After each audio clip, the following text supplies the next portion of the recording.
परिवारवादी संस्कृति को, हमारी वो नेचुरल संस्कृति जो पर्यावरण के अनुसार, फसल चक्रण के अनुसार, मौसम परिवर्तन के जैसे हमारी संस्कृति उससे बनी हुई है, उनके अनुसार ही हमारे तीज त्योहार आते हैं। उसका संरक्षण के लिए हमें सांस्कृतिक कोड दे दो। लेकिन क्या कर रहा है अभी वर्तमान सरकार? भारतीय संविधान दिवस के अवसर पर संविधान सुरक्षा संकल्प महासभा के तत्वाधान में भोपाल की इस पावन धरा में जो कार्यक्रम आयोजित हो रहा है, सर्वप्रथम इस भोपाल के नगरी के संस्थापक हमारे पुरखा भोपाल शाह सल्लाम रानी कमलापति नहीं रानी कमलावती हमारी पैन पुरखा को बारंबार सेवा जोहार करते हुए उनका अभिनंदन करता हूं और साथ ही संविधान सभा की उस समिति में संविधान बनाने या बनाते समय जिन जिन महान पुरुषों का योगदान रहा उनको भी मैं बारंबार प्रणाम करता हूं, जोहार करता हूं और उनको याद करते हुए आज अपने वक्तव्य को मैं आगे बढ़ाऊंगा। आज मुख्य अतिथि के रूप में हमारे समक्ष अधिवक्ता supreme court Bhanu Pratap Singh sir है, जिनके कई कार्यक्रमों में पीछे बैठ के मैं सुना हूं। आज सौभाग्य का विषय है और मैं धन्यवाद देना चाहूंगा कि मुझे अपने विचार रखने का यहाँ अवसर मिला। साथ ही मोहम्मद पेचा जी सीनियर अधिवक्ता supreme court, professor doctor Ritu ji professor Delhi विश्वविद्यालय ओबीसी, ललित कुमार जी राष्ट्रीय अध्यक्ष अखिल भारतीय ओबीसी महासभा, साथ ही प्रीतम सिंह लोधी जी जो अभी सोशल मीडिया में लगातार उनके वीडियोस और करंट के जो ज्वलंत मुद्दे हैं उनके लगातार जो भाषण वायरल होते हैं उनको भी हम लगातार सुनते हैं, और साथ में तमाम सद्भावना सेवा फाउंडेशन के मेंबर जिन्होंने मुझे यहाँ पर आमंत्रित किया और समस्त सामाजिक संगठन 62 से ज्यादा संगठन के मुखिया यहाँ पर है। सबको फिर से जय भीम, जय मूल निवासी, जय संविधान, जय आदिवासी, जय गोंडवाना। आज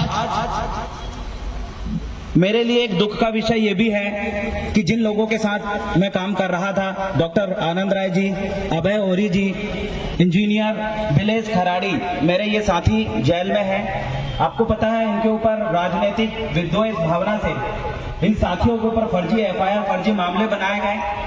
टोटल रतलाम में जो हमारे जयस के मेरे युवा साथी हैं उनकी असंवैधानिक रूप से गिरफ्तारी हुई। उसी को लेकर लगातार हम लोगों का आंदोलन चला। सिवनी में हमारे 40 से ज्यादा साथियों के ऊपर एफआईआर दर्ज हुई। मैं खुद अभी एंटीसिपेटरी बेल पे छूटा हूं। बैतूल में भी हमारे ऊपर एफआईआर दर्ज है, मेरे ऊपर 22 से ज्यादा एफआईआर दर्ज है और 22 दिन से ज्यादा मैं जेल में रहा हूं।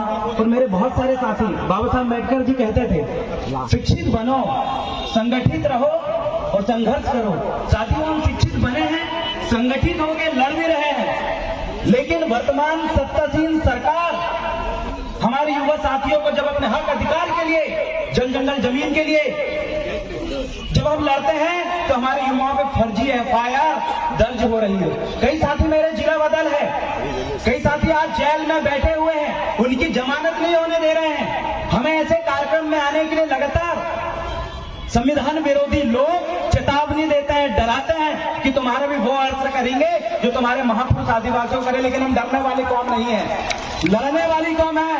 हमने पहले भी लड़ा था, उम्र भले ही 24-25 साल की है, हमारे रगों में उन्हीं महान पुरखों का खून दौड़ रहा है। उन्होंने कभी अंग्रेजों के समक्ष और जितने भी आक्रमणकारी उनके समक्ष कभी सर नहीं झुकाया। हम लोग भी सर नहीं झुकाएंगे। बाबा साहेब के मिशन को लगातार आगे बढ़ाने का काम करेंगे। ग्रामीण स्तर से आया हूँ, छिंदवाड़ा जिले पतालकोट क्षेत्र का रहने वाला हूँ, आदिवासी क्षेत्र का। नाम देवरावन बलाबी है, गोंड जनजाति का हूँ मैं। और आपको मैं बता दूं, हमारे क्षेत्र में जो WCL कंपनी है, कोल माइंस जो एरिया है, वहां के आदिवासियों की हजारों एकड़ जमीन WCL 60 साल 70 साल के लिए लीज में लेती है और उसके बाद उन जमीनों में जब कोयला नहीं निकालते हैं वो लोग, पेंडिंग पड़ी रहती है, तो उन जमीन का फिर से सरकार के नाम कर देती है। जबकि लीज खत्म होने के बाद आदिवासियों को जमीन मिलनी चाहिए, लेकिन वो आदिवासी जब लड़ते हैं तो उनके ऊपर फर्जी मुकदमे लगा के, फर्जी मामले दर्ज करके पुलिस के माध्यम से उठा के बैठा दिया जाता है। मैं आपको बता दूं, माननीय मुख्यमंत्री जी कहते हैं कि आदिवासियों की जमीन को कोई नहीं ले सकता, आदिवासियों की जमीन को कोई छीन नहीं सकता, भूमाफियाओं को जमीन के 10 फीट नीचे हम गाड़ देंगे। लेकिन बड़ी दुख की बात है कि वो मंच में बोलते कुछ और जमीन में होता कुछ है। इस भोपाल के अंदर, इस जमीन में जिन लोगों का राज था, जिनके पुरखों की जमीन थी, आज वो लोग नदी के किनारे झोपड़पट्टी में रहने को मजबूर है।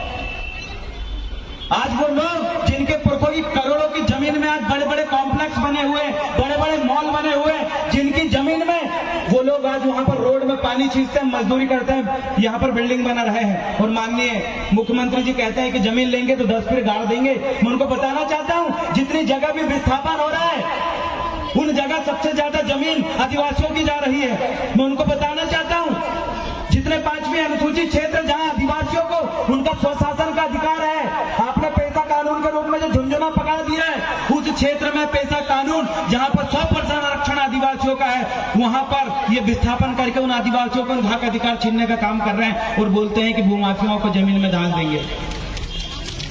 मैं ये भी बताना चाहता हूं कि हमारे आदिवासी जो अपनी संस्कृति की रक्षा के लिए दिल्ली जंतर मंतर में लगातार आंदोलन कर रहे हैं और कह रहे हैं कि हमारी प्रकृतिवादी संस्कृति को, हमारी वो नेचुरल संस्कृति जो पर्यावरण के अनुसार, फसल चक्रण के अनुसार, मौसम परिवर्तन के जैसे हमारी संस्कृति उससे बनी हुई है, उनके अनुसार ही हमारे तीज त्योहार आते हैं, उसका संरक्षण के लिए हमें सांस्कृतिक कोड दे दो। लेकिन क्या कर रहे हैं अभी वर्तमान सरकार? कल्चरल डिपार्टमेंट देख लीजिए, आदिवासियों के सुरक्षा मद का पैसा, आदिवासियों के विकास और सांस्कृतिक और देवठान मद के पैसा को जनजाति गौरव दिवस के नाम पर इन्होंने शहडोल और कई जगह 3 करोड़ रुपए वैसे ही उड़ा दिए और आदिवासियों के वो सांस्कृतिक स्थल जिनके सामने वो माथा टेकते हैं, वो पूरी तरीके से खंडित हो चुके हैं। मैं बताना चाहता हूं, ये कल्चरल डिपार्टमेंट कहते हैं सरकार, मैंने सुना हूं भानु प्रताप सिंह सर से, वो कहते थे कि सरकार का कोई धर्म नहीं होता और ये सही बात है। लेकिन आज वर्तमान सरकार आप देखिए,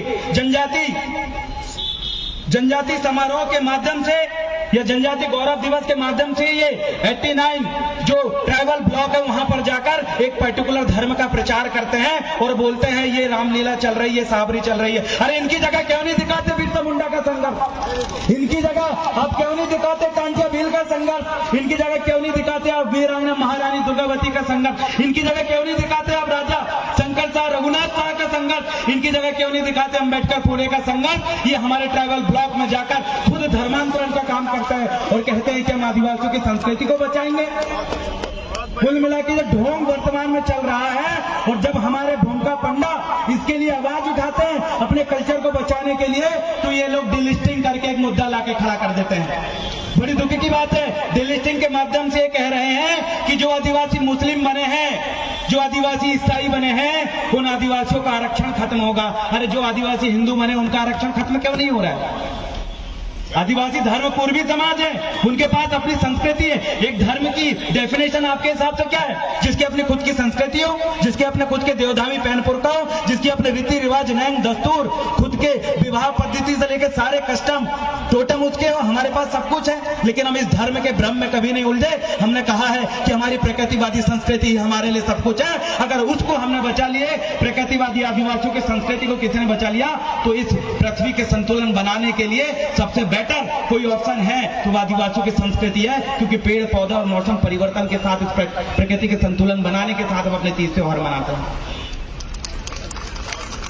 आगे मैं यही कहना चाहता हूं कि आदिवासियों की 5वीं अनुसूची जो क्षेत्र का ये ढोंग वर्तमान में मध्य प्रदेश में चल रहा है, पेशा कानून नाम से, ये कुल मिलाकर झुंझुना है। जो पेशा कानून 1996 में था, CND SPT कि जो एक्ट हमने पढ़े हैं, हमें जो अधिकार मिलना चाहिए था वो अधिकार इन्होंने नहीं दिए हैं और पूरे मध्य प्रदेश के आदिवासियों को बेवकूफ बना रहा है। तो इस भोपाल की पावन धरा पे पूरे मध्य प्रदेश के आदिवासियों को मैं कहना चाहता हूं कि जो पेशा कानून आपके सामने इन्होंने पेश किया है और बड़े इन्होंने कई प्रकार से उसको बड़ा प्रोजेक्ट करके पेश किया, करोड़ रुपए खर्च करके पेश किया, उसको पढ़िए और समझिए। ये आपके फिर से जल जंगल जमीन को छीनना चाहते हैं। ये आपकी जमीन में जो खनिज संपदा है, अरबों खरबों की खनिज संपदा है, जिसको ये छीन के अपने चंद अडानी अंबानी पूंजीपतियों के हाथ में सौंपना चाहते हैं। क्योंकि हम समझते हैं इनकी मानसिकता को, हम जानते हैं कि हिटलर शाही मुसोलिनी को हमने पढ़ा है, फांसीवाद को हमने पढ़ा है। फांसीवाद के नियमों को लागू करने के लिए ये लोगों को किसी भी प्रकार से मजबूर कर देंगे। 2 वक्त की रोटी के लिए सिर्फ आप लड़ते रहो। ये बेरोजगारी का आलम जो धार्मिक कट्टरपंथी हमारे बीच में डेवलप ये लोग कर रहे हैं, जो प्राइवेटाइजेशन ये कर रहे हैं, ये सब संकेत है हिटलर शाही की ओर जाने का। इस बात को हम समझ रहे हैं और इस भोपाल की पावन धारा पे मैं ये सभी साथियों को कहना चाहता हूं कि डॉक्टर आनंद राय जी और जितने भी रामदेव ककोड़िया और सैकड़ों हमारे आदिवासी लड़ने बेलने वाले साथी जो कि बाबा साहब अम्बेडकर के मार्ग पे चल के अपना आंदोलन कर रहे हैं, काम कर रहे हैं, ऐसे साथियों की जो गिरफ्तारी हुई है उस गिरफ्तारी के खिलाफ आप भी आवाज उठाएं, क्योंकि आदिवासी अगर एक कदम भी आगे बढ़ता है तो ये लोग बढ़ने नहीं देना चाहते। लेकिन अगर आप लोगों का साथ हमें अगर बना रहे, आप लोगों का आशीर्वाद अगर हमारे ऊपर बना रहे, आप लोगों का मार्गदर्शन अगर बना रहे, तो जो आदिवासी सबसे निचले तबके में है, जिन्हें माननीय राहुल गांधी जी कहते हैं कि आदिवासी इस देश का मालिक है, और शुभुद्दीन ओवैसी जी कहते हैं कि आदिवासी इस देश का मालिक है, और मालिकों की स्थिति आप देखिए, ये मालिक आज फिर से बिरसा मुंडा की राह पे चलने पे मजबूर है। छत्तीसगढ़ में आपने देखा 2013 शाजापुर में आदिवासियों को नक्सली बताकर गोली मार दिया गया। 8 साल 9 साल की जो बच्चियां हैं उनको नक्सली की ड्रेस पहना के ये लोग गोली मारते हैं, प्रमोशन लेते हैं। ये हाल है। आदिवासियों के कई ऐसे समुदाय हैं जो खत्म हो चुके हैं। बैगा समुदाय की जनसंख्या ही खत्म हो गई है। आदिवासियों को खत्म करने के लिए कई षड्यंत्र बनाए हैं। यूनाइटेड नेशन ऑर्गेनाइजेशन और यूएन ड्रीम के नाम पे हम बहुत सारे हमारे अंतर्राष्ट्रीय स्तर पे अधिकार को पढ़ते हैं, लेकिन जमीनी स्तर पे सब जीरो है। आप सभी लोगों को यही कहना चाहता हूं कि वक्त है एसटी एससी ओबीसी माइनॉरिटी सभी को एक होने की, मूल निवासी और सभी बहुजन साथियों एक होने की। अगर एक होकर हम इस मनुवादी ताकत के खिलाफ लड़ेंगे तो हमें जीतने से कोई नहीं रोक पाएगा। जय जय जय जय जय भीम।